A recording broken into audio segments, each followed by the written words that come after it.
I think one of the only things really Republicans and Democrats can agree on when it comes to this legislation is that there are going to be some changes in the Senate, and the Senate has a tough road here trying to pass this.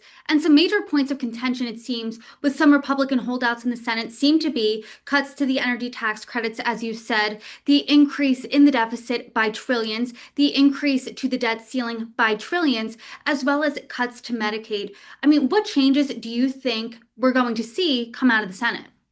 Well, it all depends on whether the senators actually pay attention to their constituents and the hoods. Those energy tax credits, for example, they bring down the cost of energy because they are deploying renewable energy that Americans want to see. If you have a lot of sun, a lot of wind in your state, like New Mexico does, but mostly Republican states have all of these great resources, you want to see this deployed because it brings down the cost of electricity.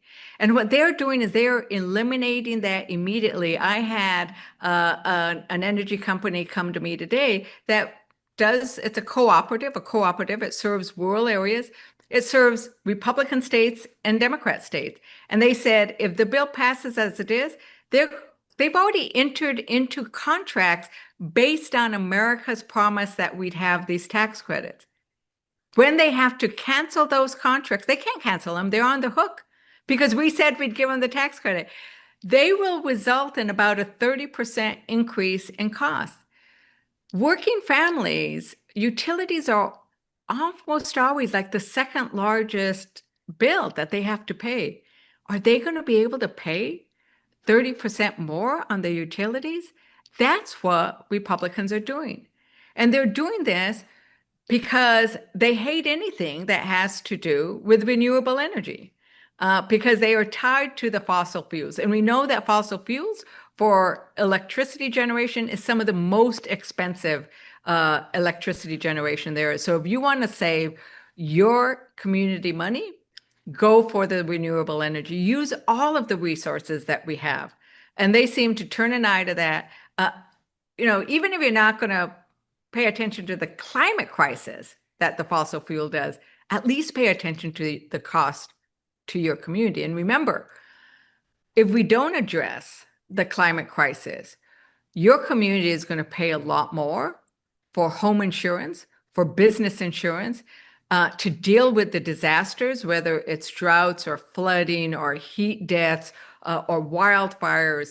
Those are real costs that Americans are seeing. We know, my constituents know, and across America, they know that the climate is creating disasters.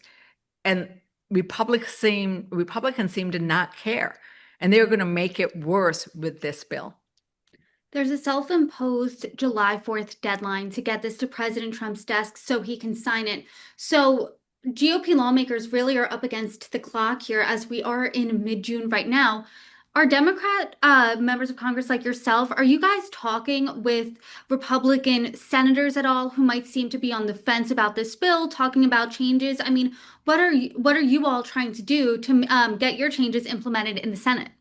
So I just came from the Senate a few hours ago, where I'm the chair of the Democratic Women's Caucus, and together with Whip Clark and Senator Klobuchar and the women senators, we held a hearing on the portrayal of women in this bill because we wanted to be able to call out those impacts on women. We had moving stories by women who were dependent on Medicaid, were working 3 jobs and still needed food stamps, needed the Supplemental Nutrition Assistance Program to help pay for food at the end of the month, right?